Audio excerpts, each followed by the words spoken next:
Hi అందరికీ. Inter first year physics. అబ్బా, అందులోనూ ఈ వేవ్స్ చాప్టర్ అంటేనే భయం కదా. డోంట్ వరీ, భయపడకండి. ఇది మీ రెగ్యులర్ టెక్స్ట్ బుక్ క్లాస్ అస్సలు కాదు. దీన్నొక మీమిఫైడ్ ఎక్స్ప్లెనేషన్ అనుకోండి, సరేనా? పదండి, ఇక దూకేద్దాం. అమ్మో, ఇది చూడండి. yx, t ఏ సైన్. అబ్బో, ఈ ఈక్వేషన్ చూడగానే సగం మందికి బీపీ హై అయిపోద్ది కదా. ఆనెస్ట్లీ చెప్పండి, ఈ ఆల్ఫాలు, బీటాలు, ఒమేగాలు, ఫైలు ఇవన్నీ మన ఫిజిక్స్లోకి ఎందుకొచ్చాయో అనిపిస్తుంది కదా.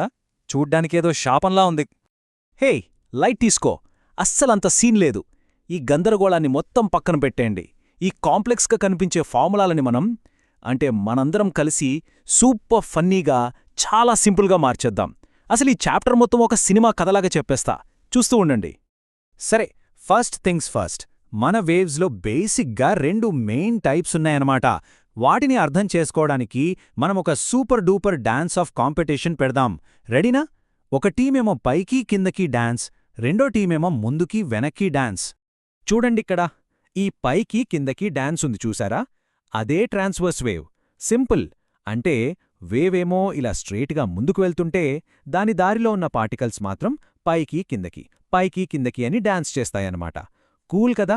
ఇక రెండో డాన్స్ ముందుకి వెనక్కి డాన్స్. ఇది అచ్చం మనం క్యూ లైన్లో ఒకరినొకరు తోసుకున్నట్టుంటుంది. వేవ్ ఏ డైరెక్షన్లో వెళ్తుందో పార్టికల్స్ కూడా అదే డైరెక్షన్లో ముందుకి వెనక్కి కదులుతాయి. ఇదే మన లాంగిట్యూడ్నల్ వేవ్. ఓకే, ఇప్పుడు మన డాన్స్ మూవ్స్కి కొన్ని ఫ్యాన్సీ టెక్స్ట్ బుక్ పేర్లు పెట్టేద్దాం, లేకపోతే మార్కులు రావు కదా.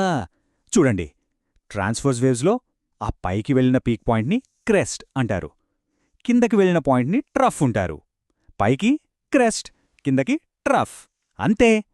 అదే లాంగిట్యూడినల్ వేవ్స్లో పార్టికల్స్ అన్నీ దగ్గరగా గుమిగూడిన చోట్ని కంప్రెషన్స్ అంటాం. అదే పార్టికల్స్ దూరంగా ఫ్రీగా ఉన్న చోట్ని రేర్ఫాక్షన్స్ అంటాం. అంతే, సింపుల్. సరే, డాన్స్ ఆఫ్ అయితే అయిపోయింది. ఇప్పుడు వేవ్స్లో ఉన్న కొన్ని ఇంపార్టెంట్ క్యారెక్టర్స్ గురించి తెలుసుకుందాం. పదండి, ఇప్పుడు మనం సినిమాకి వెళ్దాం. మీరు మంచి సీరియస్ సీన్ చూస్తుంటే వెనక నుంచి ఎవరో ఒకరు గట్టిగా అరుస్తున్నారని ఊహించుకోండి. చిరాకొస్తుంది కదా, కానీ నమ్మండి, ఈ ఒక్క సిట్యువేషన్తో మనం వేవ్ మ్యాచ్ మొత్తం నేర్చేసుకోవచ్చు. How cool is that? Okay, చూద్దాం. ఫస్ట్, ఆ అరుపు, అదే మన వేవ్కి సోర్స్. స్టెప్ 2, ఆ అరుపు ఎంత లౌడ్గా ఉంది, ఎంత గట్టిగా అరుస్తున్నాడు, అదే మన యాంప్లిట్యూడ్. స్టెప్ 3, ఆ అరుపు పిచ్ ఎలా ఉంది, అంటే కీచుగా ఉందా లేక బేస్ వాయిస్తో గంభీరంగా ఉందా, అదే మన ఫ్రీక్వెన్సీ. ఇక ఫైనల్గా స్టెప్ 4, ఆ వ్యక్తి హా హా అని గ్యాపిచ్చి అరుస్తున్నాడనుకోండి, ఒక హాకి ఇంకో హాకి మధ్య దూరమెంత, అదే మన వేవ్ లెంత్. చూసారా ఎంత సింపులో? సో యాంప్లిట్యూడ్ అంటే ఏంటి? సింపుల్గా గుర్తుపెట్టుకోండి, అరుపు ఎంత లౌడ్గా ఉంటే యాంప్లిట్యూడ్ అంత ఎక్కువ. యాంప్లిట్యూడ్ ఎక్కువ ఉందంటే దాని అర్థం ఆ వేవ్లో ఎనర్జీ కూడా అంత ఎక్కువన్నమాట. చిన్నగా గుసగుసలాడితే చిన్న యాంప్లిట్యూడ్, తక్కువ ఎనర్జీ, అంతే. నెక్స్ట్, ఫ్రీక్వెన్సీ అంటే అరుపు పిచ్ ఎలా ఉంది. చాలా కీచుగా పిల్లిలా అరిచారనుకోండి, దానికి హై ఫ్రీక్వెన్సీ ఉన్నట్టు. అదే సింహంలా గంభీరంగా అరిస్తే దానికి లో ఫ్రీక్వెన్సీ ఉన్నట్టు. టెక్నికల్గా చెప్పాలంటే ఒక సెకండ్లో ఒక పాయింట్ నుంచి ఎన్ని కంప్లీట్ వేవ్స్ పాస్ అవుతున్నాయో చెప్పేదే ఫ్రీక్వెన్సీ. ఇక వేవ్ లెంత్ పేర్లోనే ఉంది కదా, వేవ్ యొక్క లెంత్ అంటే అక్షరాల ఒక పూర్తి వేవ్ యొక్క పొడవు. మన థియేటర్ ఎగ్జాంపుల్లో చెప్పాలంటే ఒక హా మొదలైన పాయింట్ నుంచి నెక్స్ట్ హా మొదలయ్యే పాయింట్ వరకు ఉన్న దూరం. ఇంకా టెక్నికల్గా కావాలంటే ఒక క్రెస్ట్ నుంచి దాని పక్క క్రెస్ట్కి, లేదా ఒక ట్రఫ్ నుంచి దాని పక్క ట్రఫ్కి ఉన్న డిస్టెన్స్. ఓకే, ఇప్పుడు ఈ మూడింటిని అంటే స్పీడ్, ఫ్రీక్వెన్సీ, వేవ్ లెంత్ మూడింటినీ కలిపే ఒక మాస్టర్ ఫార్ములా ఉంది. అదే v=f లాంబ్డా. ఇది చాలా చాలా పవర్ఫుల్. దీన్ని గుర్తుపెట్టుకోవడానికి ఒక సూపర్ సిల్లీ టెక్నిక్ చెప్తాను, రెడీనా? Venkatesh fights lions. Venkatesh for V, fights for F and lions for lambda.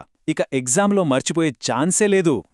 సరే, మన డైలీ లైఫ్లో మనందరికీ తెలిసిన ఒక కామన్ ఎక్స్పీరియన్స్, మన పక్కనుంచి ఫాస్ట్గా ఒక బైక్ లేదా అంబులెన్స్ వెళ్తున్నప్పుడు ఒక రకమైన సౌండ్ వస్తుంది కదా. ఇప్పుడు ఆ సౌండ్ వెనక ఉన్న సైన్స్, అదేనండి మన డాప్లర్ ఎఫెక్ట్. దాని గురించి చూద్దాం. ఎప్పుడైనా గమనించారా, మనవైపు ఫాస్ట్గా వస్తున్న బైక్ సౌండ్ మొదట చాలా షార్పుగా, కీచుగా వినిపించి మనల్ని దాటి దూరం వెళ్లే కొద్దీ గంభీరంగా లో పిచ్తో ఎందుకు మారుతుంది? ఆ స్వుష్ ఊవూ సౌండ్ వెనుకున్న మ్యాజిక్ ఏంటి? దేనికి సమాధానం చాలా సింపుల్. అంతా ఆ సౌండ్ వేవ్స్ నలిగిపోవడం, సాగడం వల్లే. చూడండి, బైక్ మనవైపొస్తున్నప్పుడు అది సౌండ్ వేవ్స్ని మనవైపుకి గట్టిగా తోస్తుంది. దాంతో ఆ వేవ్స్ అన్నీ ఒకదానికొకటి దగ్గరగా వచ్చేసి నలిగిపోతాయి, అంటే స్క్విష్ అయిపోతాయి. అందుకే మనకి హై పిచ్ వినిపిస్తుంది. అదే బైక్ మనల్ని దాటి దూరం వెళ్తుంటే ఆ వేవ్స్ రిలాక్స్ అయిపోయి సాగిపోతాయి, అంటే స్ట్రెచ్ అవుతాయి. అప్పుడు మనకి లో పిచ్ వినిపిస్తుంది. అంతే మ్యాటర్. ఇప్పుడు ఈ ఫన్నీ అనాలజీకి ఉన్న అఫీషియల్ సైంటిఫిక్ పేరు అదే డాప్లర్ ఎఫెక్ట్. సింపుల్గా టెక్స్ట్ బుక్ భాషలో చెప్పాలంటే సౌండ్ సోర్స్ అంటే మన బైక్ మనంతో పోలిస్తే కదులుతున్నప్పుడు మనం వినే ఫ్రీక్వెన్సీలో ఒక మార్పు కనిపిస్తుంది. ఆ కనిపించే మార్పే డాప్లర్ ఎఫెక్ట్. ఓకే, కదులుతున్న బైక్ సౌండ్ గురించి చూసాం. ఇప్పుడు అస్సలు కదలని వేవ్స్ గురించి చూద్దాం. ఏంటి, కదలని వేవ్సా అనిపిస్తుంది కదూ? అవును, వినడానికి కొంచెం విచిత్రంగా ఉన్నా ఇది నిజం. వీటినే మనం స్టేషనరీ వేవ్స్ అంటాం. ఇది ఎలాగో అర్థం చేసుకోవడానికి మనందరికీ ఇష్టమైన గిటార్ని ఎగ్జాంపుల్గా తీసుకుందాం. ఒక చిన్న క్వశ్చన్.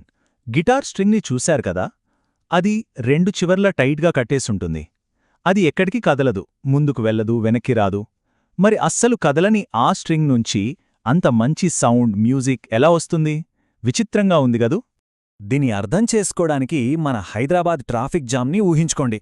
ఒక పెద్ద ట్రాఫిక్ జామ్లో లోపలున్న కార్లు, అంటే మన ఎనర్జీ ముందుకి వెనక్కి కదులుతూనే ఉంటాయి. కాని మొత్తం మీద చూస్తే ఆ జామ్ మాత్రం అక్కడే ఉంటుంది గదా. గిటార్ స్ట్రింగ్లో కూడా అంతే. ఎనర్జీ ఏమో అటూ ఇటూ ప్రవహిస్తుంది, కాని ఆ వేవ్ మాత్రం ఒకే చోట నిలబడిపోయినట్టు కనిపిస్తుంది. ఈ ట్రాఫిక్ జామ్ లాంటి వేవ్నే మనం సైన్స్ భాషలో స్టేషనరీ వేవ్ లేదా స్టాండింగ్ వేవ్ అని పిలుస్తాం. ఇందులో రెండు ఇంపార్టెంట్ పాయింట్స్ ఉంటాయి. మన ట్రాఫిక్ జామ్లో అస్సలు కదలని కార్లుంటాయి చూసారా, ఆ పాయింట్స్ని నోడ్స్ అంటాం. అంటే అక్కడ డిస్ప్లేస్మెంట్ జీరో. ఇక ముందుకి వెనక్కి ఎక్కువగా కదిలే పార్టికల్స్ ఉన్న పాయింట్స్ని యాంటీనోడ్స్ అంటాం. అక్కడ డిస్ప్లేస్మెంట్ మ్యాక్సిమం. నోడ్స్, యాంటీనోడ్స్. ఇక్కడే అసలు మ్యాజిక్ ఉంది. గిటార్ స్ట్రింగ్ అనేది ఒక్క లూప్లో వైబ్రేట్ అవ్వచ్చు, 2 లూప్స్లో అవ్వచ్చు, 3 లూప్స్లో కూడా వైబ్రేట్ అవ్వచ్చు. ఇలా వేర్వేరు సెగ్మెంట్స్లో వైబ్రేట్ అయినప్పుడు వేర్వేరు హార్మోనిక్స్ అనేవి ఏర్పడతాయి. ఈ హార్మోనిక్సే మనకి సారీ గమా ఇలా సంగీత స్వరాలుగా వినిపిస్తాయి. ఒక్క లూప్లో వైబ్రేట్ అయితే అది ఫండమెంటల్ ఫ్రీక్వెన్సీ, 2 లూప్స్ అయితే సెకండ్ హార్మోనిక్, అలా అన్నమాట. సరే, ఇప్పటిదాకా కథ మొత్తం విన్నాం గదా. ఇప్పుడు ఫాస్ట్ ఫార్వర్డ్ మోడ్ ఆన్ చేయండి.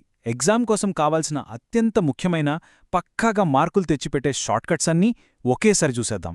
ఇది మీ లాస్ట్ మినిట్ రివిజన్ గైడ్ లాంటిది. రెడీ? రైట్, ఇక్కడున్న ఫార్ములాల్ని ఒక స్క్రీన్ షాట్ తీసుకోండి లేదా పక్కన రాసేసుకోండి. ఇవి ఎగ్జామ్ హాల్లో మీ best friends. Wave speed formula v=f lambda, సాగదీసిన స్ట్రింగ్ పై speed, time period, Doppler effect, ఇంకా ఫండమెంటల్ ఫ్రీక్వెన్సీ. ప్రాబ్లమ్ సాల్వ్ చేయడానికి ఇవి గ్యారంటీగా ఉపయోగపడతాయి, గుర్తుపెట్టుకోండి. ఇప్పుడు చాలా ముఖ్యమైన విషయం, మనం చేసే కామన్ మిస్టేక్స్. ఫస్ట్ది ట్రాన్స్వర్స్ లాంగిట్యూడనల్ వేవ్స్లో పార్టికల్ ఏ డైరెక్షన్లో కదులుతుందో కన్ఫ్యూజ్ అవ్వడం. పర్పెండిక్యులర్ వర్సెస్ ప్యారలల్ గుర్తుందా? రెండోది అన్ని వేవ్స్కి ప్రయాణించడానికి మీడియం కావాలి అనుకోవడం. అది తప్పు. ఎలక్ట్రోమాగ్నెటిక్ వేవ్స్ అంటే మన లైట్కి ఏ మీడియం అవసరం లేదు. ఈ చిన్న చిన్న తప్పులు చేయకుండా ఉంటే చాలు, ఈజీ మార్క్స్ మీ జేబులో ఉన్నట్టే. సరే, వెళ్లే ముందు ఫైనల్గా ఒక చిన్న ఫుడ్ ఫర్ థాట్. ఇప్పుడు మనం ఈ సెషన్ని చూడగలుగుతున్నామంటే లైట్ వేవ్స్ మన కళ్ళను చేరుతున్నాయి కదా.